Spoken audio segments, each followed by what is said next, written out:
నా పేరు డాక్టర్ అబ్బాస్. మనం ఈరోజు మతం అనే ఒక కొత్త మతము సోషియాలజీ ఆఫ్ రిలీజియన్ అనే ఒక కొత్త కొత్త డిసిప్లిన్ని కొత్త పేపర్ని మనం నేర్చుకోబోతున్నాం. అంటే ఈ పేపర్ యొక్క ముఖ్య ఉద్దేశం ఏంటంటే సమాజంలో మతం అనేది ఏ రకంగా ఉంటుంది, అది మన సోషియాలజిస్టులు ఏ రకంగా అర్థం చేసుకోవాలి, మతం పుట్టుక, దాని యొక్క ప్రభావము, మతం లేకుండా మనుషులు బతకగలుగుతారా లేదా, వీటన్ని దాని యొక్క డైమెన్షన్స్ ఏంటి, దాంట్లో ఉన్నటువంటి రకరకాల అంశాలు ఏంటి, రిలీజియన్ అంటే ఏంటి, సైన్స్ అంటే ఏంటి, మతానికి సైన్స్కి గల తేడా ఏంటి, మతానికి మరియు ఫిలాసఫీకి గల తేడా ఏంటి, ఇట్లాంటివన్నీ కూడా మనము ఈరోజు పాఠంలో మనం తెలుసుకుంటాం. మీ అందరికీ తెలుసు, మతం అనేది ఒక పెద్ద, ఈరోజు మనం కనుక రాజకీయాలను పరిశీలిస్తే మతం అనేది లేకుండా రాజకీయాలు ఒక్కటి కూడా నడవట్లేదు. మన ప్రధానమంత్రి నరేంద్ర మోడీ గారు ఒక సభలో రాజస్థాన్లో మాట్లాడుతూ ఈ దేశంలో కాంగ్రెస్ పార్టీ కనుక వస్తే వాళ్ళకు ఉన్నటువంటి సంపదను మొత్తం వాళ్ళకు దోచిపెడుతుంది, అదేవిధంగా గుస్పేటి ఎక్కువ మంది పిల్లలు ఉన్న వాళ్ళకి ఈ దేశ సంపదను దోచిపెడుతుందని ఆయన మాట్లాడడం జరిగింది. దాని మీద చాలా చాలా గొడవలు జరిగాయి. అంటే ఒక మతం వారిని ఆయన కావాలని కించపరచడం అని, లేకపోతే ఇంకించడం అనేది జరుగుతుంది. అసలు ఇట్లాంటి రాజకీయాలకు ఉన్నటువంటి మన భారతదేశంలో కానీ ప్రపంచవ్యాప్తంగా కానివ్వండి, లేకపోతే ఇంకా రకరకాల చోట్ల ఆఫ్రికాలో కానివ్వండి, శ్రీలంకలో కానివ్వండి, ఇంకెక్కడైనా కానివ్వండి, ఈ మతం అనేది ప్రతి చోట అనేది ఉంది. ప్రపంచవ్యాప్తంగా రకరకాల మతాలు ఉన్నాయి. క్రిస్టియానిటీ ఉంది, జుడాయిజం ఉంది, ఆ తర్వాత హిందూ మతం ఉంది, ఇస్లాం ఉంది, బౌద్ధ మతం ఉంది, ఆ తర్వాత చాలా చాలా మతాలు అనేటివి నాకు తెలిసి లేక చాలా గిరిజన మతాలు ఉన్నాయి, ఇంకా చాలా చాలా మతాలు అనేటివి ఉన్నాయి. అసలు మతం అంటే ఏంటి? What do you mean by religion? Religion అంటే అసలు మతం అంటే ఏంటి అంటే మనం సోషియాలజీ కానీ లేకపోతే ఏదైనా ఒక డిక్షనరీ కనుక మనం చూస్తే ఎ set of beliefs and practices అని చెప్పొచ్చు. అంటే కొన్ని నమ్మకాల మరియు కొన్ని మన నడవడికల ఒక సమూహము అని మనం మతంగా చెప్పవచ్చు. అంటే ఒక్కొక్క మతానికి ఒక్కొక్క నమ్మకాలు, విలువలు, దాంతోపాటుగా దానికి సంబంధించినటువంటి స్టాండర్డ్ బిహేవియర్ అనేది ఉంటుంది. క్రిస్టియానిటీ ఒక రకంగా, ఇస్లాంకి ఒక రకంగా, బుద్ధిజం ఇంకొక రకంగా, ఇస్లాంకి ఇంకొక రకంగా, ఇట్లా రకరకాలుగా ఒక్కొక్క రిలీజన్కి ఒక్కొక్క సెట్ ఆఫ్ రిలీజన్, ఒక్కొక్క రకమైనటువంటి మొరాలిటీ అనేది ఉంటుంది. బేసిక్గా ఒక మనిషి యొక్క నడవడిక, కోడ్ ఆఫ్ కండక్ట్, వీటన్నిటి గురించి కూడా మతం అనేది చెప్తా ఉంది. మతానికి ఇంకొక ప్రత్యేకమైన లక్షణం కూడా ఉంది. అదేంటంటే సూపర్ న్యాచురలిజం. అంటే what you mean by super naturalism? అంటే సూపర్ న్యాచురలిజం అంటే ఏంటి సార్ మీరు అడగవచ్చు. అంటే అసలు భూగోళం మీద కానీ, మనిషి పుట్టుకు కానీ మనిషే కారణమా, లేకుంటే మన దైవికాతీత శక్తులు ఉన్నాయా, అంటే మానవాతీత శక్తులు ఉన్నాయా? మానవాతీత శక్తులు ఉంటే అవి ఏ రకంగా ఉన్నాయి? ఇప్పుడు ఐన్స్టీన్ ఒకసారి ఎవరో అడిగారు ఐన్స్టీన్, ఇంత పెద్ద గొప్ప సైంటిస్ట్ చేస్తారు, మీరు దేవుడిని నమ్ముతారని. ఆయన ఏమన్నాడు? దేవుడు దానికి సమానం చెప్పకుండా ఉండొచ్చు, బహుశా ఏదైనా ఒక శక్తి ఉండొచ్చు, ఈ ప్రపంచాన్ని నడపవచ్చు అని నడిపిస్తుండొచ్చు అని చెప్పాడు. మనకు సూర్యుడు తెలుసు, చంద్రుడు తెలుసు, మానవ భూగోళం తెలుసు, ఇవన్నీ తెలుసు. కానీ మనం అర్థం చేసుకున్న సమాజము మనకు అర్థం కాకుండా ఇంకేమైనా ఉందా? గ్రహాంతర జీవులు అంటారు, దేవుడు అనేవాడు ఉంటాడా? ఈ belief in super naturalism also is a part of మనకు రిలీజియన్ చెప్పుకోవచ్చు. అంటే ఈ యొక్క అతీంద్రియ శక్తుల్ని నమ్మడము, వాటిని ప్రే చేయడము, వాటి గురించి ఉపవాసాలు ఉండడము, ఇట్లా రకరకాలుగా అనేది జరుగుతుంటే మానవునికి సంబంధించి మానవాతీతర శక్తులు ఉన్నాయి, అది దేవుడు అని నమ్మడం అనేది కొన్ని మతాలలో ఉంటుంది, కొన్నింటిలో ఉండదు. బుద్ధిజం అనుకోండి, మానవాతీత శక్తి అంటే ఏముండదు, మనిషే తన దుఃఖానికి, తన సంతోషానికి, తన ఏడుపుకి, తన అన్నిటికీ కారణమని బౌద్ధ మహాశయుడు చెప్తా ఉన్నాడు. అంటే ఇట్లా మనకు రకరకాల మతాలు ఉన్నాయి.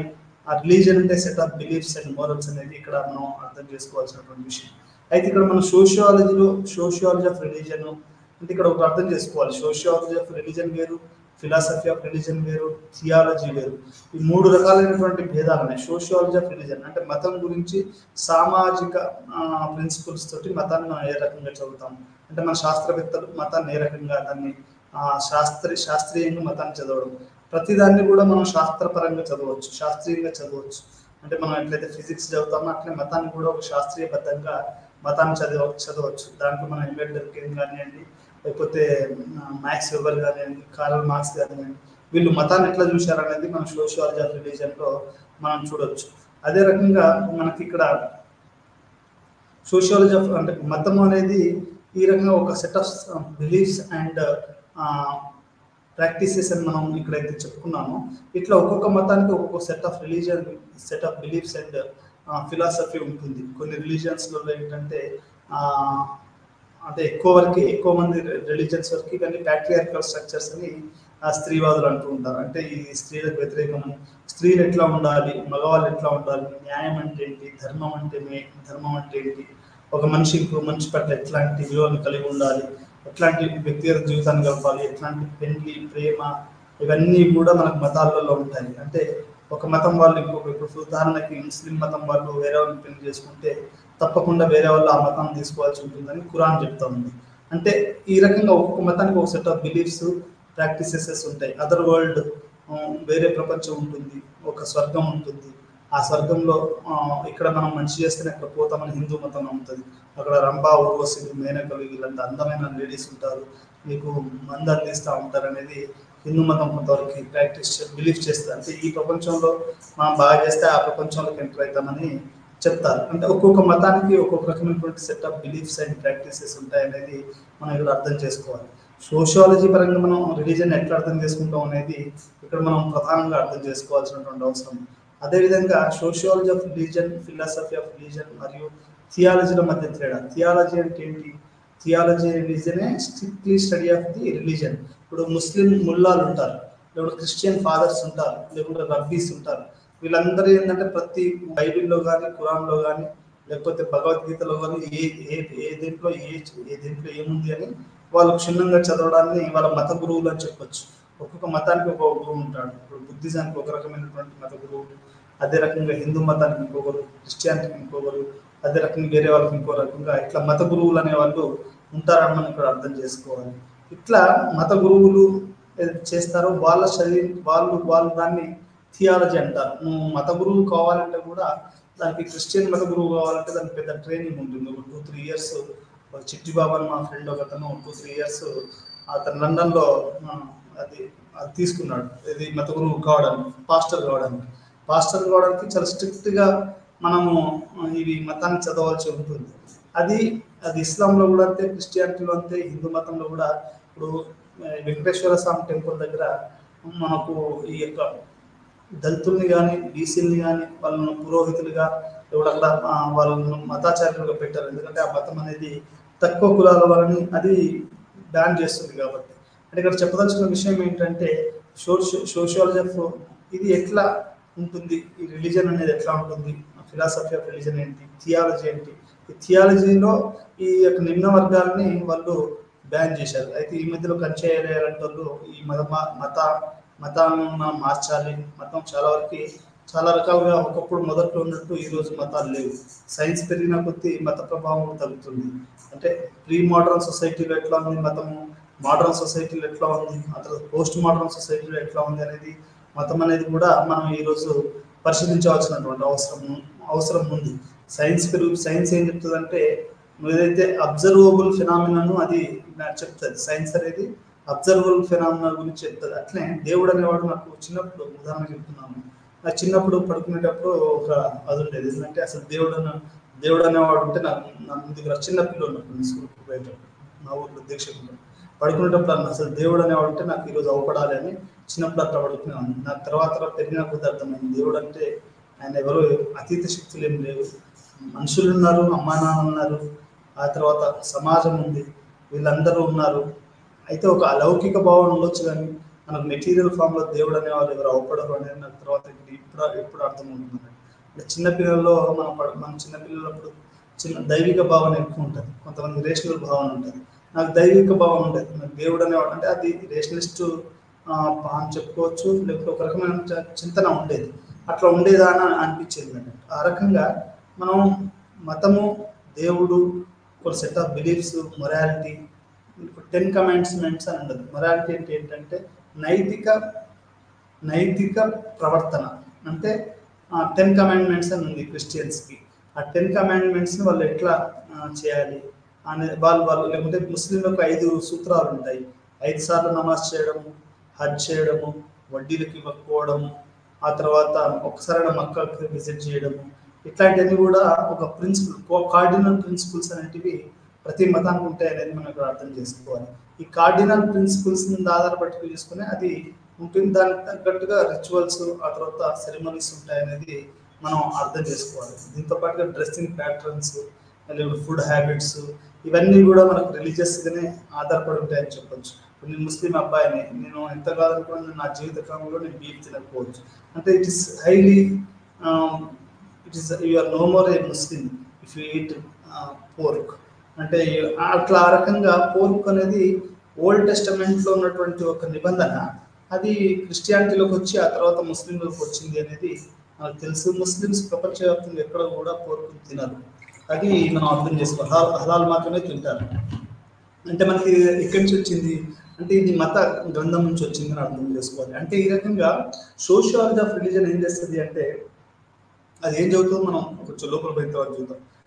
మ్యాజిక్ మరియు సైన్స్ మధ్య తేడాను అర్థం చేసుకోవాలి. మ్యాజిక్ అంటే ఏంటంటే మనకు మెజిషియన్స్ చూస్తూ ఉంటారు, మనకు ఏదో నిప్పులకి దూకడం, మంటలలోకి చేయడం. ఈ మ్యాజిక్ను సైన్స్కి మరియు మతానికి గల తేడాను మనం ఈ యొక్క పాఠంలో తెలుసుకుంటాం. ఏదైనా మనం ఒక మతాన్ని సామాజికంగా విశ్లేషించడం అనేది మనం ఈరోజు మనం పాఠంలో చేయవలసినటువంటి పని. రాజకీయ పార్టీలు ప్రజల మద్దతు పొందడానికి మతం యొక్క విజ్ఞప్తిని ఉపయోగిస్తారు. లౌకికవాదం బహిరంగ వేదికలపై చర్చించమైంది. ఈ సందర్భంలో మతం నేడు సామాజిక మరియు రాజకీయ ఆలోచనలు మరియు చర్యను ఎలా ప్రభావితం చేస్తుందో అర్థం చేసుకోవడానికి చాలా ముఖ్యం. అంటే ఈరోజు మన భారతదేశం లౌకికవాదం అని చెప్తున్నారు. లౌకికవాదం అంటూ ఎవరు కూడా నువ్వు ఇష్యూస్ మీద నువ్వు ఆ ఓట్లు అడగవచ్చే తప్ప ఈ మతాల మీద ఓట్లు అడగకూడదు అనేది మనకున్న భారత రాజ్యాంగం చెప్తుంది. అంటే నువ్వు విద్య, ఉద్యోగాలు, ఉపాధి, లేకపోతే అక్షరాస్యత, ఇన్ఫ్రాస్ట్రక్చరు, వీటన్నిటి మీద నువ్వు ఎలక్షన్స్ ఫైట్ చేయొచ్చు. కానీ నిన్న సూర్యప్రతాప్ తేజాని బెంగళూరు బీజేపీ ఎంపీని అరెస్ట్ చేశారు. అతను బహిరంగంగా మతాన్ని అడ్డుపెట్టుకొని ఓట్లు అడుగుతున్నాడు. ప్రధానమంత్రి మీద, నరేంద్ర మోడీ మీద 34 కంప్లైంట్లు మనకు అక్కడ ఢిల్లీ ఎలక్షన్ కమిషన్లో నమోదైనాయి. ఎందుకంటే ఒక మతానికి సంబంధించి ఆయన రెచ్చగొడుతున్నాడు, హిందూ వాళ్ళ ఓట్లు తీసుకోవడానికి అతను ముస్లింల మీద అక్యూజ్ చేస్తున్నాడు అనేది చాలా మంది చేస్తూ ఎలక్షన్ కమిషన్లో ఒక 20-30 ఆయన మీద కంప్లైంట్లు రావడం జరిగింది. రాజకీయ పార్టీలు ప్రజల మద్దతు పొందడానికి మతాన్ని యొక్క విజ్ఞప్తిని ఉపయోగిస్తున్నారు. అంటే ప్రధానమంత్రి మోడీ గారు కానివ్వండి, సూర్యప్రతాప్ తేజ కానివ్వండి, ఇంకెవరైనా కానివ్వండి, అంటే ఒక పార్టీ వాళ్ళని మనం అనకూడదు, లేకపోతే క్రిస్టియానిటీని వాడుకోవచ్చు, ఇస్లాంను వాడుకోవచ్చు, ఎవరైనా కానీ ఒక మతాన్ని కనుక మనం రాజకీయ లబ్ధిని పొందడానికి దాన్ని విజ్ఞప్తి చేస్తే అది లౌకికవాదానికి వ్యతిరేకమని మనం ఇక్కడ అర్థం చేసుకోవాలి. ఈ సందర్భంలో మతం నేడు సామాజిక మరియు రాజకీయ ఆలోచనలు మరియు చర్యను ఎలా ప్రభావితం చేస్తుందో అర్థం చేసుకోవడం చాలా ముఖ్యం. అంటే ఇది ఏంటంటే సమాజంలో ఒక రకమైనటువంటి గొడవలకు దారితీస్తుందండి. అంటే ఎట్లా అంటే ఇప్పుడు ఒక పెద్ద స్థాయిలో ఉన్న వ్యక్తి ఏదైనా మాట్లాడితే ఏమైందంటే ఇరు వర్గాల మధ్యలో గొడవలు జరుగుతాయి, కొట్టుకుంటారు, తన్నుకుంటారు. ఇప్పుడు మనకి హీరోలను కనుక మనం ఎట్లయితే ఒకరిని మించి ఒకరిని అంటే ఎట్లయితే కొట్టుకునే వాళ్ళము. నా స్కూల్లో చిన్నప్పుడు నేను అర్జున్ అంటే బాగా ఇష్టం ఉండేది, ఇంకొక అతను వేరే వాళ్ళకి ఇష్టం ఉండేది అన్నట్టు. అంటే ఇట్లా ఒకరు కొట్టుకోవడం అనేది జరుగుతుంది అన్నట్టు, ఒక హీరో ఫ్యాన్స్ వర్సెస్ ఇంకొక హీరో ఫ్యాన్స్. అట్లనే ఇప్పుడు మతాల పట్ల కూడా ఎవరి మతం వాళ్ళకు అంటే ఇష్టం ఉంటుంది కాబట్టి ఇది ఏ రకంగా ఏమవుతుందంటే సమాజంలో ఒక అశాంతిని ఒక డిస్మ్యాచ్ చేయడానికి అవకాశం ఉంది. ఇప్పుడు జవహర్లాల్ నెహ్రూ గారు కూడా ఎప్పుడైనా కానీ ఆయన మతాన్ని వాడలేదు. ఆ తర్వాత వచ్చినటువంటి ఇందిరాగాంధీ కనుక మతం గురించి అడిగితే ఆమె ఏమన్నది అంటే నాకు స్ట్రెచెస్ అవసరం లేదు అన్నది. స్ట్రెచెస్ అంటే మతం అనేది నాకు ఒక ఎట్లాంటిదంటే అది ఒక మనకు స్ట్రెచెస్ లాంటిది, అది నాకు అవసరం లేదని మనకు ఇందిరాగాంధీ గారు చెప్పారు. అంటే మతం పట్ల ఒక్కొక్కరికి ఒక్కొక్క అభిప్రాయం అంటూ ఉంటుంది. అంటే మతాన్ని ఒక లౌకిక రాజ్యంలో మనం ఉపయోగించకూడదు, మనం మత ఆధారంగా ఓట్లు అడగకూడదు, మత ఆధారంగా మనం రాజ్యాన్ని నడిపించకూడదు అనేది ఇక్కడ ప్రధానంగా మనం అర్థం చేసుకోవాల్సినటువంటి విషయం. మతము సామాజిక రంగం. సామాజిక శాస్త్రవేత్తలు శాస్త్రీయ పద్ధతిని ఉపయోగించి మతాన్ని ఎలా అధ్యయనం చేస్తారు? మతాన్ని అధ్యయనం చేయడం సాధ్యమేనా అంటే మతాన్ని అసలు మనం చదవచ్చా? ఇంత పెద్ద సమాజం ఉన్న సమాజంలో మనం మతాన్ని చదవచ్చా అనేది ఇక్కడ పెద్ద ఇష్యూగా చెప్పవచ్చు. అయితే ఎమిల్ డర్కెహెమ్, ఆ తర్వాత కార్ల్ మార్క్స్, ఆ తర్వాత మ్యాక్స్ వెబర్ చాలా మంది మతాన్ని చదివారు. మతాన్ని చదవకుండా సమాజాన్ని అధ్యయనం చేయడం అనేది దుస్సాధ్యం అని మనం చెప్పవచ్చు. ఎట్లా అంటే ఏ రకంగా దుస్సాధ్యము అంటే అది మతం అనేది మొత్తం సమాజాన్ని ఎక్కువగా అది ప్రభావితం చేస్తుంది. అట్లాంటి మతాన్ని మనం అధ్యయనం చేయకపోతే పెద్దది కావచ్చు, ఇంకేదైనా కావచ్చు. ఇప్పుడు మనం రిలీజియస్ టెక్స్ట్ కనుక కంప్లీట్ గా మనం చదివితే ఏంటంటే మనకు మతం అంటే ఏంటో మనకు అర్థమవుతుంది. ఇట్లాంటివన్నీ కూడా సోషియాలజీ అంటే చాలా క్రిటికల్ అని మనం చెప్పొచ్చు. ఒక సామాజిక శాస్త్రంలో మనం ఎట్లా చదువుతామండి, దేవతల గురించి కానీ, మన స్వర్గం గురించి కానీ, ఇంకా దేని గురించి కానీ అనేది ఇక్కడ మనం అర్థం చేసుకోవాలి. మతాన్ని అధ్యయనం చేయడానికి తత్వవేత్తలు మరియు వేదాంతవేత్తలు ఉన్నప్పుడు సామాజిక శాస్త్రవేత్తలు కూడా మతాన్ని ఎందుకు అధ్యయనం చేయవలసిన అవసరం ఉంది? ఇప్పుడు మతాన్ని అధ్యయనం చేయడానికి మనకు తత్వవేత్తలు ఉన్నారు, అంటే ఫిలాసఫర్స్ ఉన్నారు. అప్పుడు అరిస్టాటిల్ కానీ, ప్లాటో కానివ్వండి, ఇంకెవరైనా కానివ్వండి, వీళ్ళు మతాన్ని చదివారు. అంటే అప్పుడు ఉన్నటువంటి గ్రీక్ మతం కానీ, ఆ తర్వాత అసలు ఏం జరిగింది అనేది వాళ్ళు చదివారు. అంటే ఇప్పుడు ఈ తత్వవేత్తలు అంటే ఫిలాసఫర్ అనేవాడు ఏం చేస్తాడు, ఒక మతం ఎందుకు వచ్చింది, ఆ దేవుడు ఎందుకు వచ్చాడు, లేకపోతే ఆ మతానికి ఉన్నటువంటి అవన్నీ కూడా చదువుతారు. ఇప్పుడు మనకు తత్వవేత్తలు ఉన్నారు మరియు వేదాంతవేత్తలు ఉన్నప్పుడు, వేదాంతాన్ని అర్థం చేసుకునే వాళ్ళు ఉన్నప్పుడు మన సామాజిక శాస్త్రం మతాన్ని ఎందుకు అధ్యయనం చేయాల్సింది అని చెప్పవచ్చు. అయితే మతాన్ని 21వ శతాబ్దంలో ఇండస్ట్రియల్స్ మనకు పారిశ్రామిక విప్లవము, ప్రాపంచిక విప్లవం వచ్చిన తర్వాత మతం సైన్స్ అండ్ రేషనాలిటీ పెరిగిన తర్వాత మతాన్ని కూడా ఒక శాస్త్రీయ పరంగా చాలా మంది అధ్యయనం చేయడం జరిగింది. అంటే ఇప్పుడు మీరు డైరీ నరేషన్ వినే ఉంటారు. ఆయన అయ్యప్ప స్వామి భక్తుల మీద ఆయన తన ఇంటర్ప్రిటేషన్ చేస్తూ ఉన్నాడు. లేకపోతే ఖురాన్ ఇప్పుడు సల్మాన్ రజ్దీ ఉన్నాడు, ఆయన తన శైలిలో రాశాడు. ఇప్పుడు క్రిస్టియానిటీని భయానాటే క్రిస్టియన్ అని మనకు బెర్ట్రాండ్ రస్సెల్ రాశాడు. అంటే మతాన్ని వాళ్ళు చదివి వాళ్ళు తమదైన శైలిలో ఇంటర్ప్రిటేషన్స్ ఇవ్వడం అనేది జరుగుతుంది. అంటే ఇక్కడ నేను చెప్పదలుచుకున్న విషయం ఏంటంటే మనకు ఫిలాసఫర్స్ ఉండొచ్చు, తత్వవేత్తలు ఉండొచ్చు, లేకపోతే వేదాంతవేత్తలు ఉండొచ్చు, మౌల్వీలు ఉండొచ్చు, ఇంకెవరన్నా బిషప్లు, పాస్టర్లు ఉండొచ్చు, చాలా మంది ఉండొచ్చు. కానీ సమాజ శాస్త్రవేత్తలు కూడా మతాన్ని అధ్యయనం చేయాల్సిన అవసరం ఉంది. ఎందుకంటే మనం ఒక సైంటిఫిక్ టెంపర్మెంట్ తోటి ఒక మతాన్ని చదవాల్సి ఉంటుంది. ఇప్పుడు మ్యాక్స్ వెబర్ అంతే కదా, ఆయన ఏం చెప్పాడు, కార్ల్ మార్క్స్ ఏం చెప్పాడు అంటే మనకు వర్కర్స్ దోపిడీ ద్వారా మనకు ఈ యొక్క ఉన్న వాళ్ళు వస్తారు అంటే, లేదు వర్కర్స్ దోపిడీ కాదు, క్యాల్విన్ ఏదైతే చెప్పాడో ఒక రూపాయిని మనం కాపాడాలి, ఆ తర్వాత కాపాడిన రూపాయి మనకు పెట్టుబడి లాంటి మనం సంపాదించినట్టు ఏదైతే చెప్పాడో అది మతంలో ఒక విలువ అనేది మనకు ఎప్పుడైతే చెప్పాడో, and the pre destination of God అనేది కూడా క్యాల్విన్ చెప్పాడు. ప్రతి వాళ్ళు కూడా వాళ్ళకి దేవుడు అనేవాడు మొదట్లోనే రాసి పెట్టాడు. అంటే ఏనాడు ఏ జన్మకు రాసి ఉన్నాడు ఇది ఎప్పుడు అనే ఒక ఏదైతే మన తెలుగు ఫిలాసఫీలో చెప్తారో అట్లనే మనకు ఈ యొక్క క్యాల్విన్ అనేవాడు ఏం చెప్తాడు అంటే విధి, అంటే డెస్టినీ. ఇప్పుడు సూఫిజం కూడా డెస్టినీని ఒక రకంగా నమ్ముతుంది. ఎట్లా అంటే మరోసారి చదవాలి అది. అంటే నువ్వు ఏం చేసినా చేయకపోయినా ముందే నీకు దేవుడు అది నీ ప్రీ డెస్టినేషన్ చేశాడు. నువ్వు వర్క్ చేయడం ద్వారా నువ్వు దాన్ని చేరుకోవచ్చు. Work become a simple living work. ఇప్పుడు క్యాల్విన్ అనేవాడు ఏం చెప్పాడు, సాదాసీదాగా బతకాలి, నువ్వు వెల్త్ కాపాడుకోవాలి, నువ్వు ప్రీ డెస్టినేషన్ దేవుడు అనేవాడు నీకు కొన్ని విషయాలలో నీకు ముందే దాన్ని చేశాడు అనేది క్యాల్విన్ చెప్తా ఉన్నాడు. అంటే ప్రీ డెస్టినేషన్ ఇస్ దేర్. ఇప్పుడు తెలుగు హిందూ మతంలో ఉంది, క్రిస్టియానిటీలో ఉంది, ఆ తర్వాత ఇస్లాంలో కూడా ప్రీ డెస్టినేషన్ ఉంది అని నమ్ముతారు. అంటే మనిషి ముందుగానే తను కొన్ని ఉంటాయి అనేది. క్రిస్టియన్ మతంలోనే ఇప్పుడు యూరోప్ ఎక్కడ ఉంది, ఇండస్ట్రియల్ సోషలైజేషన్ ఎక్కడ జరిగింది, మొత్తం యూరోప్లోనే జరిగింది కదా. విప్లవాలు ఎక్కడ జరిగినాయి, యూరోప్లోనే.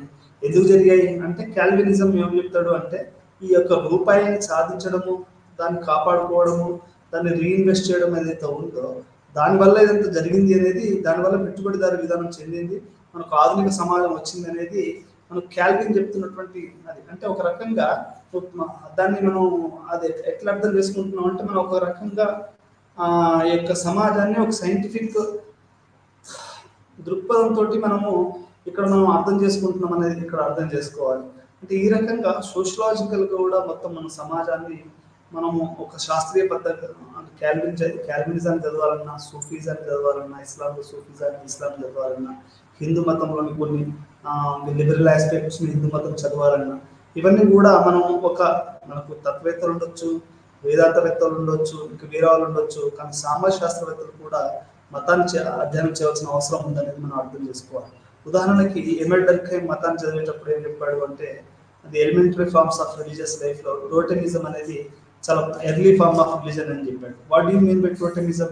టోటెమిజం అంటే ఏంటండి అంటే తన ఒక ఒక ఒక ఒక టోటెం అంటే ఒక రాయిని తీసుకొని ఆ రాయిని దేవుడిగా భావించి వాళ్ళు దాన్ని పూజిస్తూ ఉంటారు. మీరు కొన్ని చోట్ల ఈ యొక్క రాయిని పూజించడాలు ఒక తమకు అర్థం కాని కొన్ని విషయాన్ని, అంటే అది మెరుపులే కావచ్చు, లేకుంటే ఆ తర్వాత పిడుగులే కావచ్చు. మనం early human being is unable to understand this what is lightening, what is thunder, what is God. ఇవి మనిషికి అర్థం కాలేదు. అట్లాంటప్పుడు అర్థం కాని వాటిని దేవునిగా అర్థం చేసుకున్నాడని ఎమెల్ డర్కైమ్ మనకి చెప్తున్నాడు. సాక్రెడ్ అండ్ ప్రొఫైన్ రెండు విషయాలు అర్థం చేసుకోవాలి. ఒకటేమో దైవికం, అంటే వీటన్నిటి కూడా దైవము, మనకు అర్థం కాని విషయాలు వెనకాల మొత్తం దైవము. రెండోది ప్రొఫైన్ అంటే దిస్ వరల్డ్, అంటే మన కంట్రోల్లో ఉన్నటువంటి విషయాలు, మన కంట్రోల్లో ఉన్నటువంటి అవి కూడా, ఇవన్నీ కూడా ఈ ప్రొఫైన్ అండ్ సాక్రెడ్ లోనే మొత్తం ఈ యొక్క రిలీజన్ ఆరిజిన్ ఉందని మనం ఇక్కడ అర్థం చేసుకోవాలి. అంటే సాక్రెడ్ అండ్ ప్రొఫైన్ అంటే సాక్రెడ్ మనకు అర్థం కాని దైవికం. ఏదైనా ఒక మనిషి ఎప్పుడైతే దేనికి భయపడతాడంటే తనకు అర్థం కాని విషయం పట్ల భయపడతాడు. తనకంటే పైన ఉన్న దాని గురించి భయపడతాడు, దాని గురించి ఎక్కువగా ఆలోచిస్తాడు. ఇది మనకు సాక్రెడ్. అట్లా మనకు ఒకప్పుడు చంద్రుడిని పూజించేవాళ్ళు, మరి ఇప్పుడు ఎవరు చంద్రుడిని పూజిస్తున్నారు? ఎందుకంటే చంద్రమండలం మీద మనిషి అడిగేసిన తర్వాత చంద్రుడిని పూజించడం అనేది తగ్గింది.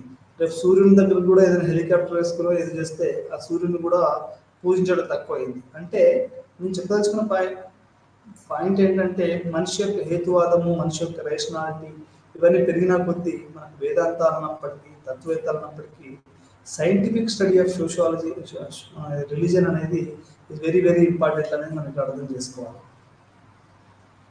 మతం ఒక సామాజిక దృగ్విషయం. అంటే మతం అనేది ఏంటంటే ఒక టోటల్ సొసైటీకి సంబంధించిందండి. అంటే అది ఒక వ్యక్తే కాదు, పెద్ద సమాజము, ఒక సమూహానికి సంబంధించినటువంటి ఒక ఫినామినన్ తెలుగులో ఏమంటే దృగ్విషయం అంటారు. ఒక పెద్ద ఫినామినన్ అని చెప్పొచ్చు. ఇప్పుడు ఒక్కసారిగా కోటి దీపారాలు అని చేస్తారు. ఇప్పుడు మీకు హైదరాబాద్లో ఇక్కడ ఏంటంటే ఒక్కసారిగా మీకు మొత్తం సిటీ అంతా, ఇప్పుడు మన హనుమాన్ జయంతి రోజు సిటీ మొత్తం అసలు హనుమాన్ దాంతో నిండిపోయింది. అంటే వాట్ డస్ ఇట్ మీన్ అంటే ఇది ఒక సామూహిక ఎక్స్ప్రెషన్ మనం అర్థం చేసుకోవాలి. అంటే ఇది ఏ ఒక్కరూ చేయట్లేదండి. అంటే ఇప్పుడు హనుమాన్ జయంతిని కొన్ని వందల మంది యూత్ సిటీలో తిరుగుకుంటూ చేస్తూ ఉన్నారు. అట్లనే మీకు ఇస్లాంలో వచ్చినప్పుడు కూడా కొన్ని వందల మంది, వేల మంది ఒకేసారి చేస్తారు. క్రిస్టియానిటీ వచ్చినప్పుడు కూడా ఇప్పుడు ఏదైనా గుడ్ ఫ్రైడే ఏదైనా వచ్చినప్పుడు ఒక మొత్తం లక్షలాది మంది చేస్తూ ఉంటారు. అంటే కోట్లాది మంది కుంభమేళాలు లేకపోతే ఇట్లాంటివన్నీ చేయడం అనేది ఒక సామాజిక దృగ్విషయం అన్నట్టు. అంటే సామాజిక దృగ్విషయం అంటే it is a social phenomena, huge social phenomena అని చెప్పవచ్చు. ఇప్పుడు సమ్మక్క సారక్క ఉందండి. బెస్ట్ ఎగ్జాంపుల్ ఏంటంటే సమ్మక్క సారక్క. సమ్మక్క సారక్క అనేది ఒకసారి ఆ ఫెస్టివల్ జరిగితే కొన్ని కోట్ల మంది మనకు ఈ యొక్క సమ్మక్క సారక్కను వాళ్ళు చేస్తూ ఉంటారు. అంటే basically religion is a societal, ఒక సామాజిక దృగ్విషయం అని మనం అర్థం చేసుకోవాలి. మీరు అమెరికాలో తీసుకోండి, అమెరికాలో కూడా పెద్ద పెద్ద డినామినేషన్స్ ఉంటాయి. ఇప్పుడు మనకు కేఏ పాల్ గారు మీరు చూసే ఉంటారు. నాకు తెలిసిన విషయం ఏంటంటే కేఏ పాల్ గారు అమెరికాలో ఒక మత ప్రవచనాలు, ఆయన స్వార్థ మహాసభలు ఉంటాయి కదా, అంటే దేవుని వాక్యం చెప్పడం. అమెరికాలో ఒక చోట ఆయన చెప్తే మార్టిన్ లూథర్ కింగ్ కంటే కూడా ఎక్కువ మంది వచ్చారు ఆయన సభలకు అనేది అర్థమవుతుంది. అంటే కేఏ పాల్ అనే ఒక శ్రీకాకుళంలో పుట్టిన ఒక సాదాసీదా మనిషి క్రిస్టియానిటీ తీసుకొని, ఆ తర్వాత బైబిల్ తీసుకుని, ఆ తర్వాత ఒక పెద్ద ప్రవచకుడు అయ్యాడు, దైవవాక్యాన్ని చెప్తున్నాడు. ఆ దైవవాక్యాన్ని కొన్ని కోట్లాది మంది ఆయన మాట వింటున్నారు అనేది. అంటే దాన్ని బట్టి అర్థం ఏంటి అంటే ఇది అంటే ఇట్ ఇస్ సామాజిక దృగ్విషయం అని చెప్పొచ్చు. అంటే ఒక సొసైటీకి సంబంధించిన కొన్ని మిలియన్స్ ఆఫ్ పీపుల్ ఇన్వాల్వ్ అవుతారని అర్థం చేసుకోవచ్చు. అదేవిధంగా మీరు ఫ్రైడే వచ్చింది అనుకోండి, ఫ్రైడే నమాజుల మీద మీరు చూస్తే రోడ్ల మీద మొత్తం ట్రాఫిక్ జామ్ కావచ్చు. ఒక్కోసారి మసీదు కాకుండా రోడ్ మీద కూడా వాళ్ళు నమాజులు చేస్తూ ఉంటారు.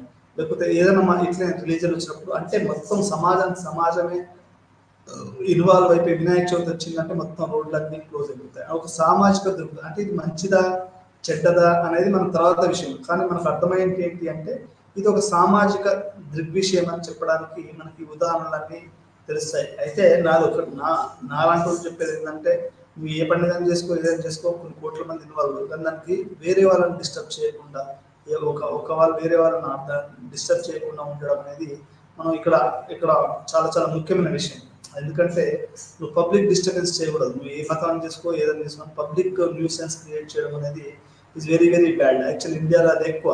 అదేంటంటే ఈ మత సమీకరణలు ఎక్కువైపోయి పిచ్చి పిచ్చి పనులను చేయడం అనేది ఈ యొక్క భారతదేశంలో ఎక్కువ అవుతుంది. ఈ మధ్య కాలంలో ఎక్కువ అవుతుంది. అది ఇంతకుముందు ఇంతగా లేకుండా. ఈ రోజు ఏంటంటే మతము రాజకీయాలు కలిసిపోయి రాజకీయాలు అనేవి మొత్తం మతం రంగు కూర్చుకొని ఒక ప్రధానమంత్రి స్థాయి వాళ్ళు కూడా ఈరోజు ఒక కమ్యూనిటీ వ్యతిరేకంగా మాట్లాడుతున్నారంటే ఈ భారతదేశంలో యొక్క మతం యొక్క ప్రాధాన్యత ఎంత ఉందనేది మనం అర్థం చేసుకోవాల్సిన విషయం. అన్ని ప్రాంతాల్లో మానవుల అనుభవాన్ని సమిష్టిగా మానవుల మధ్య సంబంధాలు బహుశా వారి జీవితాలు అన్ని రంగాల్లో మరియు రోజువారీ మానవ జీవితంలో అనేక కోణాలు విస్తృతంగా సూచిస్తుంది. అంటే ఇది సమిష్టి అనుభవాన్ని. ఇప్పుడు మీరు ఫ్రైడే నమాజ్ చేశారంటే ఏంటంటే అది ఒక సమిష్టి అనుభవం ఉంది కదా. మీరు ఒక ఏంటి మన ఆంజనేయ ఇదేంటి హనుమాన్ జయంతి రోజు అది చేశారనుకోండి, అంటే అదొక సమిష్టి అనుభవం. హనుమాన్ జయంతిని చేయడము లేకపోతే ఇంకేదైనా చేయడం అనేది ఒక సమిష్టి అనేది మనం ఇక్కడ అర్థం చేసుకోవాలి. అంటే ఈ సమిష్టి అనుభవాలు మానవ మధ్య సంబంధాలు బహుశా వారి జీవితాలలో అన్ని రంగాలలో రోజువారి మానవ జీవితంలో అన్ని కోణాలను విస్తృతంగా సూచిస్తుంది. అంటే ఇది అన్ని కోణాలను ఇట్లా ఈ రకంగా మనకు తెలుస్తుందన్న. ఉదాహరణకు విద్య, రాజకీయాలు, ఆర్థిక వ్యవస్థ మొదలైనవి. అంటే ఇంత పెద్దది ఇది విద్యను డెవలప్ మీద చూపిస్తుంది, రాజకీయాల మీద ప్రభావం చూపిస్తుంది, ఆర్థిక వ్యవస్థ మీద మనకు ప్రభావం చూపిస్తుంది. ఈ మధ్యలో రాయడము అక్కడ ఉన్నటువంటి మైనార్టీ కమ్యూనిటీ వ్యతిరేకంగా రాయడం అనేది జరిగింది అనేది మనకు రచయిత ధ్రువే చెప్తున్నాడు. అంటే ఉదాహరణకు విద్య కూడా ఈ యొక్క సామూహికంగా జరిగే విషయాల పట్ల ఇప్పుడు మొత్తం మెజారిటీ పీపుల్ మొత్తం కలిసేసి విద్యను మార్చుతున్నారు, రాజకీయాలను మార్చారు, ఆర్థిక వ్యవస్థను మార్చారు. అంటే ఇంతకుముందు స్వయం ప్రతిపత్తి కలిగినటువంటి ఆర్బీఐ, స్వయం ప్రతిపత్తి కలిగినటువంటి ఎలక్షన్ కమిషన్, ఇవన్నీ కూడా మొత్తం డిస్మాంటిల్ అయిపోయి, అంటే మతం అనేది అది ఒక రకం వెర్రితల లేచేసి మొత్తము ఒక హేతువాదాన్ని లేకుంటే ఈ యొక్క దీన్ని మారుస్తుంది అనేది ఇక్కడ మనం అర్థం చేసుకోవాలి. ఉదాహరణకి ఈ మధ్యలో అందరూ చెప్పే విషయం ఏంటంటే భారతదేశంలో అన్ఎంప్లాయ్మెంట్ రేట్ అనేది, అంటే నీకు నిరుద్యోగత అనేది ఎక్కువ ఉందనేది మనకు ఇప్పుడున్న ప్రపంచంలోనే హైయెస్ట్ అన్ఎంప్లాయ్మెంట్ అనేది ఇప్పుడు ఉందనేది నాకు ఇక్కడ తెలుస్తుంది. దాన్ని ఇండియన్ స్టాటిస్టికల్ ఇన్స్టిట్యూట్ లేకుంటే ఇండియన్ ఒక ఇన్స్టిట్యూట్ ఉంది. ఆ ఇన్స్టిట్యూట్ ఆ లెక్కల్ని అది బయటకు తీసుకొస్తే దాన్ని మొత్తం అసలు ఆ ఇన్స్టిట్యూట్ని లేకుండా చేశారు అనేది మనకు ప్రస్తుతం అందుతున్నటువంటి సమాచారం. అంటే దీన్ని బట్టి అర్థం ఏంటంటే ఒక సమూహికమైనటువంటి విషయాలు, ఒక మతము అనేది ఒక సామాజిక దృగ్విషయం కాబట్టి ఇది విద్యను, రాజకీయ వ్యవస్థ, రాజకీయాలను, ఆర్థిక వ్యవస్థ కూడా మారుస్తుంది. ఈరోజు ఆర్థిక మన వ్యవస్థ ఏంటంటే మొత్తం పెట్టుబడిదారు విధానం. ఇప్పుడు నేను వస్తా ఉంటే స్టార్టప్ అని ఉంది, మోడీ గారిది కాన్స్టిట్యూషన్, బీజేపీ వాళ్ళది స్టార్టప్ అనేది ఉంది. స్టార్టప్ అంటే ఏంటంటే ఎవరికి వాళ్ళే చిన్న చిన్న బిజినెస్లో చిన్న చిన్న వెంచర్స్ చేసేసి ఆర్థిక వ్యవస్థ అక్కడ ఉండదు. నెహ్రూ గారి టైంలో కానీ ఇందిరాగాంధీ టైంలో కానీ సోషలిస్ట్ వ్యవస్థలో స్టార్టప్ అనేది ఉండదు. వాడు ప్రభుత్వమే అన్ని చేస్తుంది, దానికి అనుగుణంగా ఈ జనాలు చేస్తారు. ఇక్కడ ఆర్థిక వ్యవస్థ మీద కూడా ఈ యొక్క పూర్తి సామూహిక దృగ్విషయం, అంటే సోషల్ ఫినామినా అనేది మొత్తం ఒక సోషల్ ఫినామినాగా ఉండి ఇది ఆర్థిక వ్యవస్థ ఈరోజు $3 బిలియన్ అంటున్నారు. అది ఎంత ఒక దుర్మార్గమైనటువంటి విషయం అనేది మనకు ప్రతిపక్షాల వాళ్ళు చెప్తున్నారు. అంటే ఇక్కడ మతం అనేది మరీ ముఖ్యంగా ఈ మధ్య కాలంలో గత 2 శతాబ్దాలుగా భారతీయ జనతా పార్టీ వచ్చిన తర్వాత ఏమైంది అంటే ఇది ఒక పెద్ద ఒక మతం అనేది ఒక పెద్ద విషయంగా భారతదేశంలోకి వచ్చింది. అంటే అది దాని యొక్క మెజారిటీ ప్రజల హక్కుని కాలు రాస్తున్నారని, లేకపోతే ముస్లిం జనాభా పెరుగుతుందని, దానికి రకరకాల కారణాలు, మతాన్ని ఈ హేతువాదం పేరు మీద అణచివేయడం అని, ఇట్లా మనం ఏదైనా కారణాలు చెప్పొచ్చు. అంటే ఈరోజు మాత్రం మనకు మతం అనేది విద్య మీద, రాజకీయాల మీద, ఆర్థిక వ్యవస్థ మీద ఒక పెను ప్రభావాన్ని చూపిస్తుంది అనేది మనం ఇక్కడ ఖచ్చితంగా మనం చెప్పుకోవాల్సినటువంటి విషయం అనేది.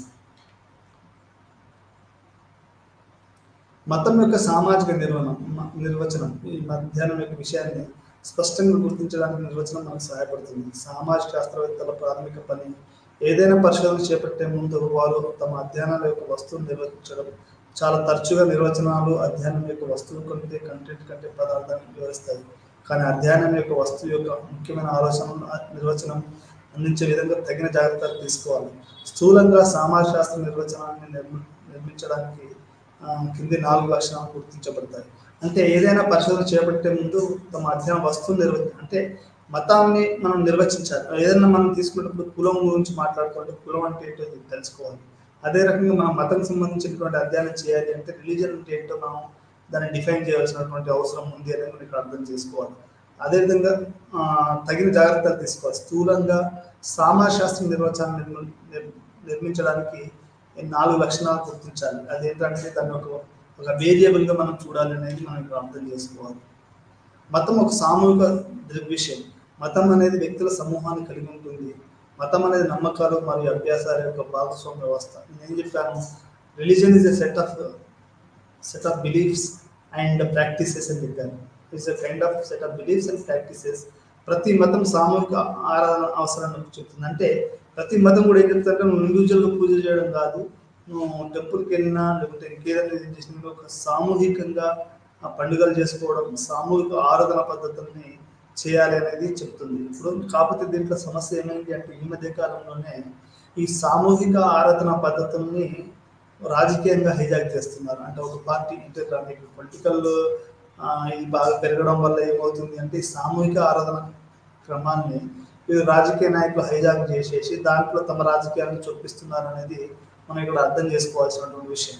ఉదాహరణకి ఎంఎన్ శ్రీనివాస్ గారు కూర్పు మతం పైన చేసిన అధ్యయనంలో గ్రామ దేవతల పండుగ, గ్రామ నృత్యము, సామూహిక వేట, గ్రామం మొత్తం విందు వంటివి గమనించారు. గ్రామం మొత్తం పాల్గొన్న సామూహిక విందును పూర్వం గ్రామ సామరస్యం అంటారు.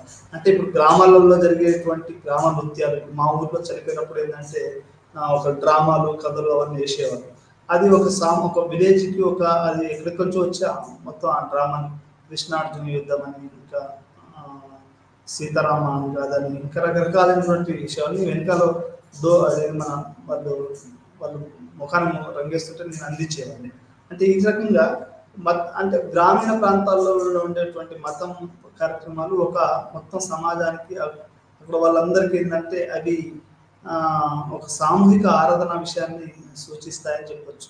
అది గ్రామ నృత్యమే కావచ్చు, గ్రామ నాటికలే కావచ్చు.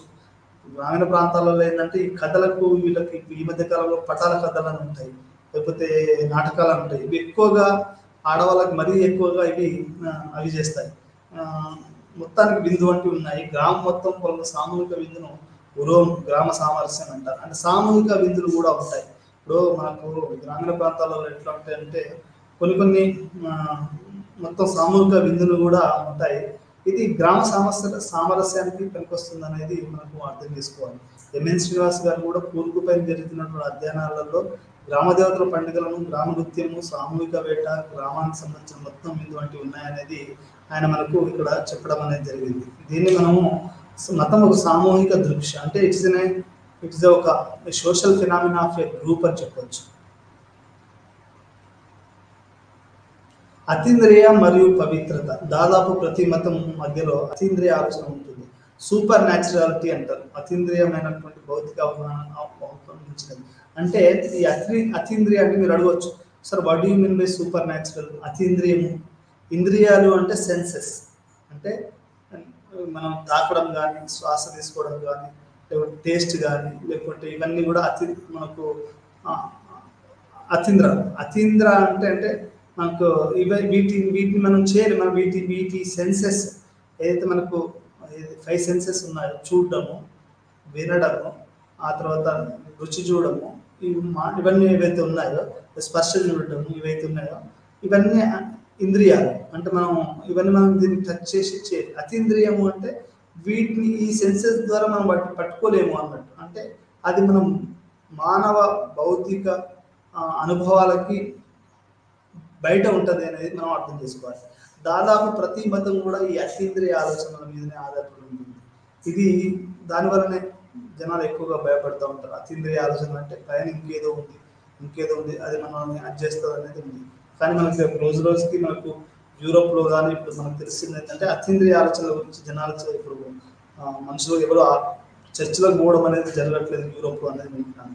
రోజుకి science and technology, education, morality ఇవన్నీ పెరగడం వల్ల మనకు అర్థమవుతుంది ఏంటి అంటే ఈ అతీంద్రియ శక్తులు అనేటివి ఏం లేవురా బాబు. కాబట్టి ప్రతి మతంలో, ఇప్పుడు క్రిస్టియానిటీలో, ఇస్లాంలో, ఆ తర్వాత జుడాయిజంలో, ఆ తర్వాత హిందూ మతంలో, అది ఒక బౌద్ధ మతం తప్ప మిగతా అన్ని మతాలలో ఈ అతీంద్రియ ఆలోచన అంటే సూపర్ న్యాచురాలిటీ ఉంటుంది.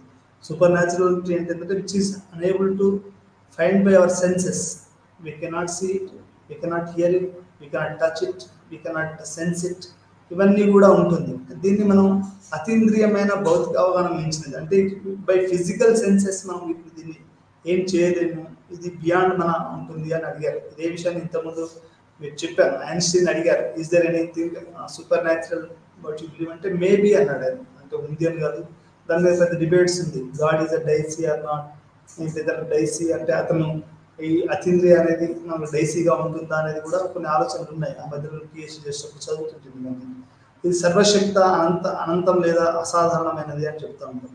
దేవుడు సర్వశక్తివంతమైన వాడు అంటారు. అనంతమైన అంటే మనకు దానికి రూపం లేదని ఇప్పుడు ఆర్య సమాజ్ వాళ్ళు ఐశ్వర్య సార్ ఎప్పుడు చెప్తా ఉంటారు. దానికి ఒక రూపం లేని వాడు సర్వశక్తివంతుడు అనంతము అనేది ఇక్కడ ఇప్పుడు చెప్తా ఉంటారు. అసాధారణమైనది కూడా అని చెప్తా ఉంటారు. అతీంద్రియ జీవులపై నమ్మకం అనేది మతానికి నిర్వచనం.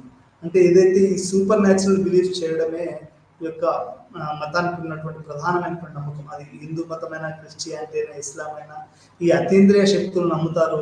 ఆ పైన ఒక సర్వశక్తివంతుడు ఉన్నాడు, అల్లా ఇస్ సర్వశక్తివంతుడు, లేకుంటే రాముడు, కృష్ణుడు, ఇవన్నీ అతీంద్రియ శక్తుల వల్ల ఉన్నారు. వీళ్ళు దేవుడు అనేవాడు ఒక సర్వశక్తివంతుడు, అనంతమైనటువంటి వాడు, అసాధారణమైనటువంటి వాడు. ఇది అతీంద్రియ జీవాలపై నమ్మకం అనేది మనకు ఇది అర్థం చేసుకోవాలి. అతీంద్రియ జీవాలపై నమ్మకం మాయాశక్తులు, దేవదూతలు లేదా చనిపోయిన పూర్వీకుల ఆత్మలు వంటి ఇతర రకాల జీవులపై నమ్మకం కలిగి ఉండొచ్చు. వీళ్ళు ఈ అతీంద్రియ శక్తులతో పాటుగా ప్రముఖ మానవ శాస్త్ర టైలర్, మనకు రిలీజన్ అనగానే టైలర్ అనే అతని యొక్క అది మనకు ఎక్కువ గుర్తొస్తుంది. టైలర్ అనే అతను ఎక్కువ ఈ మతం గురించి మాట్లాడాడు. ఈ యొక్క అతీంద్రియ శక్తులు ఏదైతే మాట్లాడుతున్నామో ఇది సర్వశక్తివంతుడు, అనంతమైనడు, అసాధారణమైనది అని మనం చెప్తా ఉంటాం. ఈ మధ్య కాలంలో ఈ రాజకీయ నాయకులకు కూడా ఇది బాహుబలి అనే ఒక సినిమా వచ్చింది, అందరికి తెలిసింది. వాడు అసలు ఒక జోక్ అయిపోయింది అన్నట్టు. వాడు ఒక సర్వశక్తివంతుడు, ఒక పెద్ద వెయిట్ని కూడా లిఫ్ట్ చేస్తాడు అన్నట్టు. ఒక అసాధారణమైనటువంటి అంటే ఒక సూపర్ న్యాచురల్ ఏదైతే ఉందో అది మనకు ఈ యొక్క అతీంద్రియ శక్తితో అనేది ఇక్కడ మనకు ఉంది. దీంతో పాటుగా ఈయన ఏమంటాడు అంటే అతీంద్రియ జీవులపై నమ్మకం మాయాశక్తులు, దేవదూతలు లేదా చనిపోయిన పూర్వీకుల ఆత్మలు వంటి ఇతర రకాల జీవులపై నమ్మకం కలిగి ఉండొచ్చు. వీళ్ళు ఏంటంటే పూర్వీకులు, దేవదూతలు అంటే ఏంజల్స్, వీళ్ళందరి మీద కూడా ఈ యొక్క మతం అనే వాళ్ళు వీళ్ళు పూర్వీకుల ఆత్మలు, తాతలు, అయ్యలు, తాతలు ఎవరో చనిపోయినప్పుడు ముస్లింలలో ఒకటి ఉంటుంది ఏంటంటే అది బడొంకా ఈద్ అని.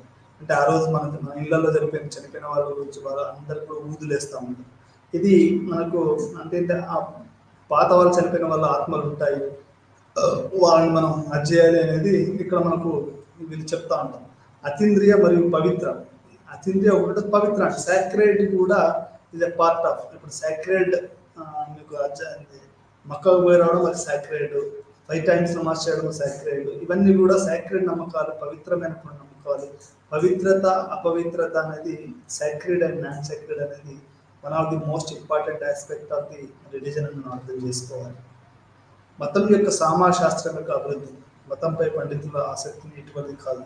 వేదము, ఉపనిషత్తులు మరియు గ్రీక్ పండితులు, అరిస్టాటిల్, ప్లేటో వంటి తత్వవేత్తలు మతంపై పండితులు ఆసక్తిగా చూపించే గ్రంథాలు సాపేక్షంగా మరియు ఇటీవల క్రమశిక్షణ ఆఫ్ రిలీజన్ అంటే థియాలజీ, సెయింట్ అగస్టిన్ యొక్క సుక్మా థియాలజీ గురించి మీరు విన్నారా?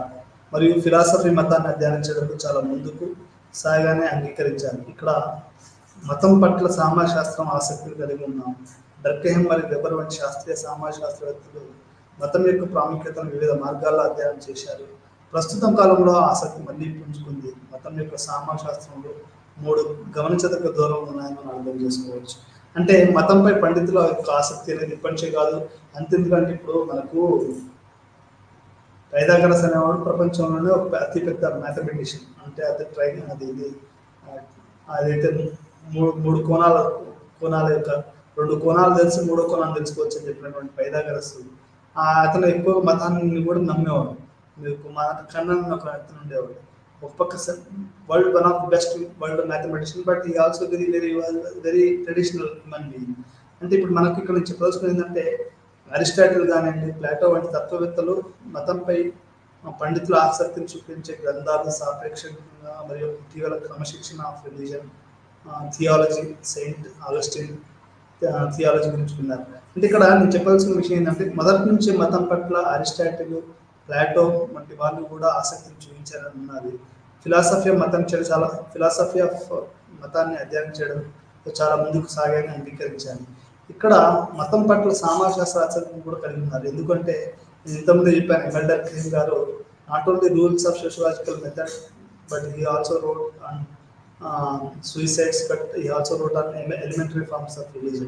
Elementary forms of religion లోనే ఆయన రెండు రకాలైనటువంటి విషయాలు మతానికి చెప్పాయని, అంటే ది ఆరిజిన్ ఆఫ్ రిలీజన్ లో చెప్తాడు ఏంటంటే అది మనిషికి అర్థం కాని ఒకటి యానిమిజం అండ్ టోటమిజం అని అని చెప్పాడు. అంటే యానిమిజం అంటే మనకు అర్థం కాని ఊహలలో వచ్చేది, అదంతా కూడా ఏ రకంగా ఉంటుంది అనేది దానివల్ల మతం వచ్చిందని. టోటమిజం అంటే ఒక చిన్న టోటెంకి అది మొత్తంగా పవర్స్ని అది చేసి ఆ రకంగా టోటెంని ఒక సాక్రెడ్గా చూడడం అనేది ఇప్పటికీ మనకి గిరిజనులలో అది చూస్తూ ఉంటాం. అండ్ మనకు మ్యాక్స్ వెబర్ డర్కైమ్ గారు ఆ రకంగా చెప్పారు. వెబర్ వంటి వాళ్ళు కూడా ఈ సామాజిక శాస్త్రవేత్తలు మతానికి ప్రాముఖ్యతలు వివిధ మార్గాల్లో అధ్యయనం చేశారు. అంటే వెబర్ ఏం చేశాడు, పెట్టుబడిదారుల విధానంలో ఈ మతానికి గల సంబంధాన్ని ఆయన చూశాడు. ఎట్లా చూశాడు అంటే మనకు కార్ల్ మార్క్స్ చెప్పిన దాని ప్రకారము మతం అనేది ఒక సూపర్ స్ట్రక్చర్లోకి వస్తుంది. అంటే ఒక ఉపరితలం అంటే అంత పెద్దగా మనకు సంస్కృతి ఇప్పుడు కల్చర్లో ఏంటంటే ఇప్పుడు భూమి దున్నితే టమాటాలు పండుతాయండి, భూమి దున్నితేనే మనకు వ్యవసాయం అవుతుంది. ఇప్పుడు ఆ ముగ్గులు వేసుడు, పాటలు పాడుడు, ఇవన్నీ కూడా కల్చరల్ ఆస్పెక్ట్స్. మతం కూడా ఒక కల్చరల్ ఆస్పెక్ట్. మతాన్ని పాటించడం వల్ల అయితే నీకు భూగా డైరెక్ట్ రాదు కదా. నువ్వు పోయి కూలి పక్క పొలం దున్నాలి, పొలం నాట్లేయాలి, నువ్వు రైస్ పండియాలి, పండియాలి. అంటే ఇది ప్రాథమికంగా మిగతా రిలీజన్, ఆర్ట్, కల్చర్ ఇదంతా కూడా ఇది ఒక రకమైనటువంటి సూపర్ దాంట్లో ఉందని అని మనకు మార్క్స్ చెప్పాడు. అయితే అదే రకంగా ఇది ఒక మతం అనేది ఒక మత్తుమందు లాంటిది అనేది కూడా ఆయన చెప్పాడు. అంటే ఇది మతం అనేది ఒక రకంగా మన నర్వస్లోకి ఎక్కితే అది సూపర్ న్యాచురల్ అట్లా నమ్మి చేస్తే, ఇప్పుడు ఆ మధ్యలో ఎవరో మతాన్ని నమ్మి వాళ్ళ మానవ బలి చేశారు. ఈ మానవ బలిలోకి వేరే వాళ్ళని చంపడానికి ఇది చాలా చాలా ఇప్పుడు సిటీలలో చాలా మంది విన్నాను ఏంటంటే చిన్నపిల్లల్ని బలిస్తూ ఉంటారు. చిన్నపిల్లల్ని బలిస్తే ఎక్కువ కాలం బతుకుతామని ఇట్లాంటి పిచ్చి నమ్మకాలు. అంటే ఇది ఏంటంటే ఇది too much of belief in religion is leading to that kind of చేస్తుంది. అంటే ఇక్కడ మనకు మ్యాక్స్ వెబర్ గారు ఒక పెట్టుబడిదారి విధానానికి మరియు రిలీజన్ గల సంబంధాన్ని ఆయన చాలా క్షుణ్ణంగా చదవడం అనేది జరిగింది. ఆయనే క్యాల్వినిజం అనే దాన్ని తీసుకొచ్చేసేసి ఆయన ఏమంటాడు అంటే క్యాల్వినిజం అనే ఒక సన్యాసి ఏం చెప్పాడు అంటే తాను సంపాదించిన దాచిపెట్టిన రూపాయి సమానం, లిమిటెడ్నెస్, ఏం చేసినా కొద్దిగా చేయడం అనేది ముఖ్యం. ఆ తర్వాత టైమ్ ఈజ్ వాల్యూ మనీ అని, అంటే నువ్వు టైంను చేయడం అనేది మనీ అని, ఇట్లా రకరకాలైనటువంటి ఆయన కొన్ని సూత్రాలు చెప్పాడు. ఏదైతే క్రిస్టియానిటీలో ఉన్నటువంటి ఈ క్యాల్విన్ సిద్ధాంతాలు అనేటివే మనకు పెట్టుబడిదారి విధానానికి దారి తీసాయని, ఆ రకంగా పెట్టుబడిదారి అంటే సింపుల్గా ఒక పక్క బతకడం, ఇంకొక పక్క వర్క్ ఈజ్ వర్షిప్ అని మీరు చూసి ఉంటారు. నేను ఫస్ట్ టైం బెంగళూరులో పోయినప్పుడు బెంగళూరు అవుట్స్కర్ట్స్ పెద్ద బోర్డు ఉంది, వర్క్ ఈజ్ వర్షిప్ అని. అంటే నువ్వు ఏదైతే పని చేస్తావో అదే మతం, ఇంకా వేరేది వర్క్ ఈజ్ వర్షిప్. నువ్వు ఇక దేవుడిని పూజించడము, నీ పనే నీ దేవుడు, ఇప్పుడు నాకు పాఠం చెప్పడమే నాకు దేవుడు, అంతే తప్ప వేరేది ఏం లేదనేది ఇక్కడ అర్థం చేసుకోవాలి. అంటే ఈ ఏదైతే వర్క్ ఈజ్ వర్షిప్ అనేది ఎక్కడి నుంచి వచ్చింది, క్యాల్వినిజం. ఆయన ఏమంటాడు అంటే pre destination of human being ఉంటుంది అంటాడు అన్నమాట. దేవుడు మిమ్మల్ని కొన్ని పనులు చేయడానికి మిమ్మల్ని తీసుకున్నాడు, కాబట్టి మీరు దాంట్లో అది మీరు తెలుసుకోవాలి, దాంట్లో మీరు చేయాలి అని, దానివల్ల మీకు విముక్తి కలుగుతుందని ఆయన చెప్తాడు. ఆ రకంగా అంటే ప్రతి వాళ్ళు కూడా ఏమయ్యారు, pre destination, hard work, simplicity, వీటిని నమ్మడం మొదలుపెట్టారు. దానివల్ల ఈ యొక్క పెట్టుబడిదారి విధానం వచ్చి అది ఈ రకంగా దారి తీసింది అనేది మనకు మ్యాక్స్ వెబర్ లాంటి వాళ్ళు చెప్పారు. It's the spirit of the spirit of క్యాపిటలిజంలో మ్యాక్స్ వెబర్ ఈ పుస్తకాన్ని రాశాడు. అంటే ఈ రకంగా మ్యాక్స్ వెబర్ కానివ్వండి, ఎమిల్ డర్కైమ్ కానివ్వండి, కార్ల్ మార్క్స్ కానివ్వండి, ఆ తర్వాత మిగతా చాలా మంది కూడా మతాన్ని ఈవి టైలరే కానీ మతాన్ని మనం వాళ్ళు మాట్లాడడం కానీ దాని మీద కామెంటరీ చేయడం కానీ ఇట్లా రకరకాలుగా జరిగింది అనేది మనం ఇక్కడ అర్థం చేసుకోవాల్సినటువంటి విషయం. మతము మరియు మాయాజాలం అనేది అనేక సారూప్యతను వెల్లడిస్తాయి. ఇద్దరు గమనించలేని శక్తులతో వ్యవహరిస్తారు. అవి కట్టుబడిన లేదా విశ్వాసం ఆధారంగా మాత్రమే పనిచేస్తాయి. మతము మరియు మాయాజాలం రెండు భయాలు నిరాశలను ఎదుర్కోవడానికి మానవ ప్రయత్నాలుగా వివరించవచ్చు.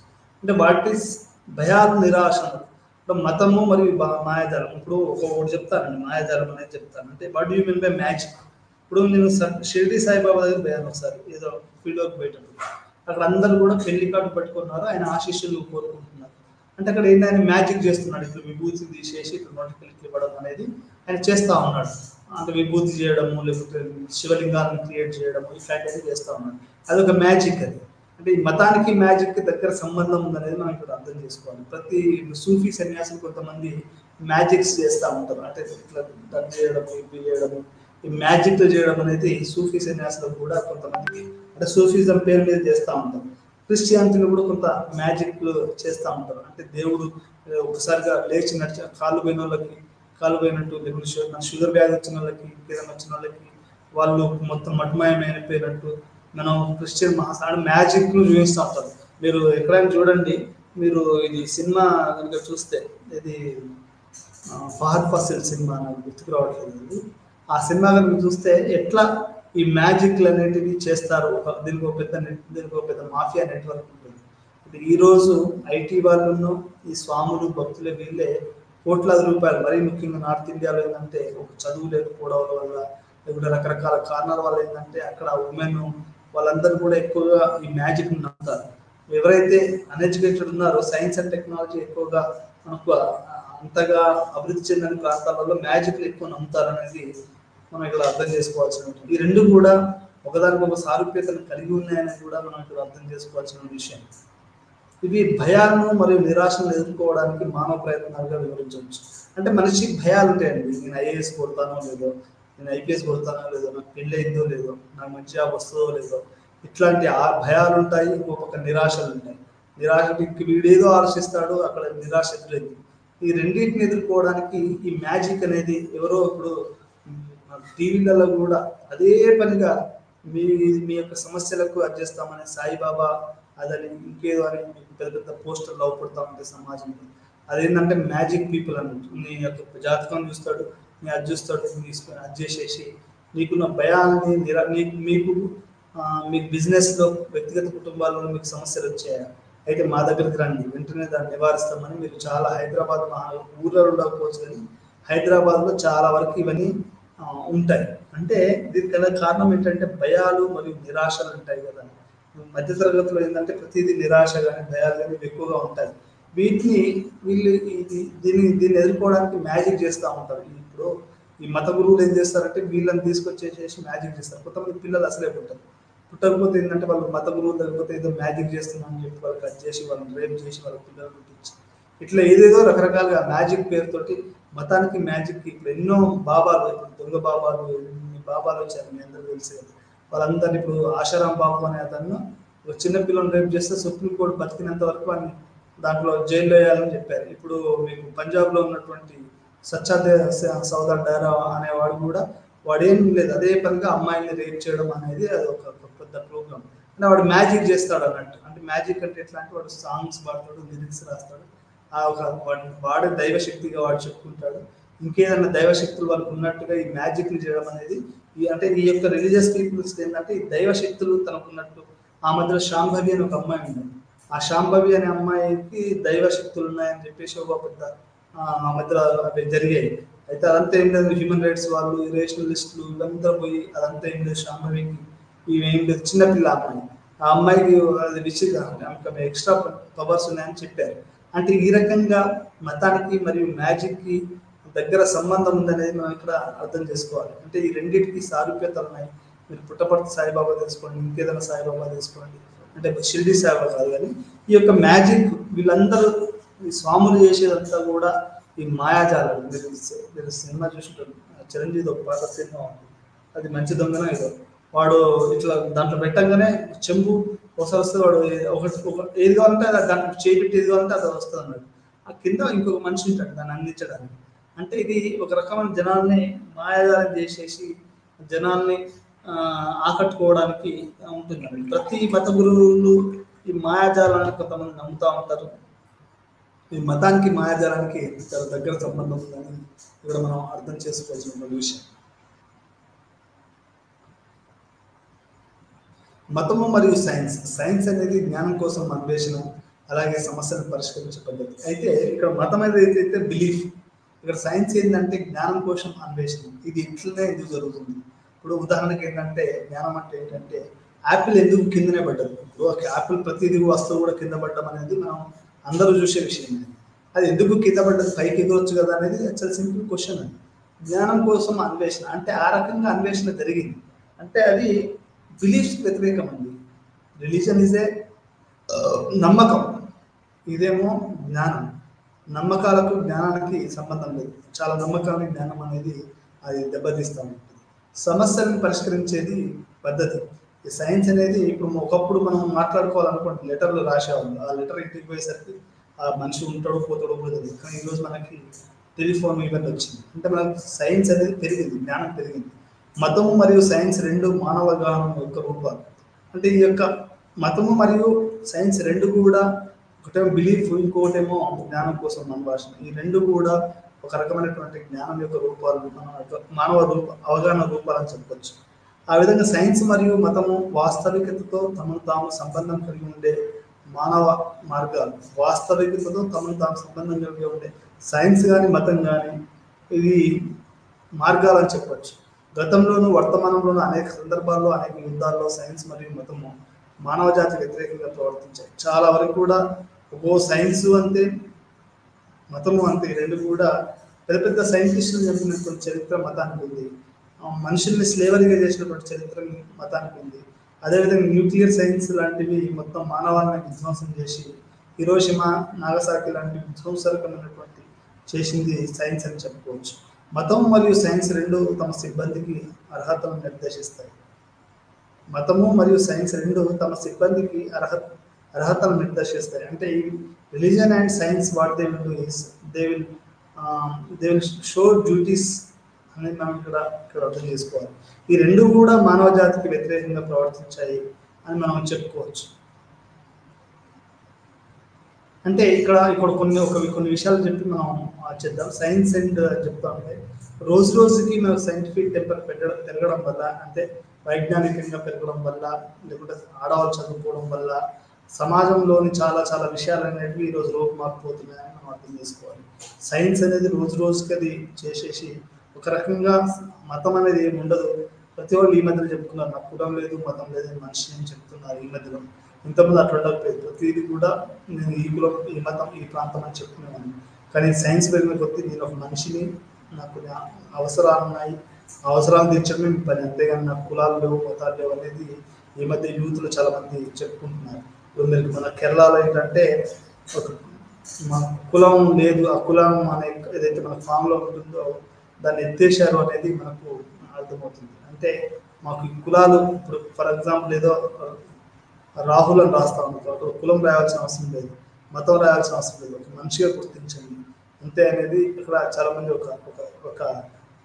ఒక ఉద్యమంగా వచ్చి కేరళలో ఒక మార్పు వచ్చింది అనేది కూడా మనం అర్థం చేసుకోవాల్సినటువంటి విషయం. అంటే గతంలో సైన్స్ మతం రెండు కూడా మానవాళిని అది నడుపుతున్న ఒక నైతికత మొరాలిటీ మీద కొన్ని నమ్మకాలని నడిపిస్తున్నామన్న చెప్తున్నటువంటి ఇది, ఆ తర్వాత జ్ఞానం కోసం చెప్తున్నటువంటి సైన్స్, రెండు కూడా రాజకీయాల చేతులలో ఉన్నప్పుడు సైన్స్ అంటే మానవాళి గురించి చూపబడి తప్పలేదండి. ఎప్పుడైతే రాజకీయంగా హైజాక్ చేశారో మతాన్ని కానీ సైన్స్ని కానీ, ఈ రెండు కూడా మానవాళికి వ్యతిరేకంగా పనిచేసాయి అనేది మనం ఇక్కడ అర్థం చేసుకోవాలి. ఒక పొలిటికల్ వార్లో ఈ రెండు కూడా అవి ఒక ఇన్స్ట్రుమెంట్స్ అయ్యాయి అనేది మనం ఇక్కడ అర్థం చేసుకోవాల్సిన విషయం. ఈ యూనిట్లో మనం మతం యొక్క సామాశాస్త్రం యొక్క అర్థాన్ని వివరించాలి. మొదట మతం యొక్క సామాజిక దృగ్విషయాన్ని స్థాపించబడింది, ఎందుకంటే ఇది భాగస్వామ్య నమ్మకాలు మరియు సామూహిక అభ్యాసాలు కాదు. ఈ మనం యూనిట్ ఏం తెలుసుకున్నామంటే మతం అనే అంటే ఒక సామాజిక సోషల్ ఫినామినన్ అని తెలుసుకున్నాం. అంటే ఇందులో భాగస్వామ్య నమ్మకాలు, అంటే ఒక కోట్లాది మంది ఒకే రకమైన నమ్మకాన్ని. ఇప్పుడు హిందువులలో ఎక్కడ పోయినా కానీ, అది ఉత్తరప్రదేశ్ అయినా కానీ లేకుంటే తెలంగాణ కానీ ఒకే రకంగా ఉంటుంది వాళ్ళ నమ్మకాలు. అంటే చనిపోయినప్పుడు ఆ కుండ కొట్టడం, ఇట్లాంటి కాలబెట్టడం, ఇదంతా కూడా అంటే కొన్ని కోట్ల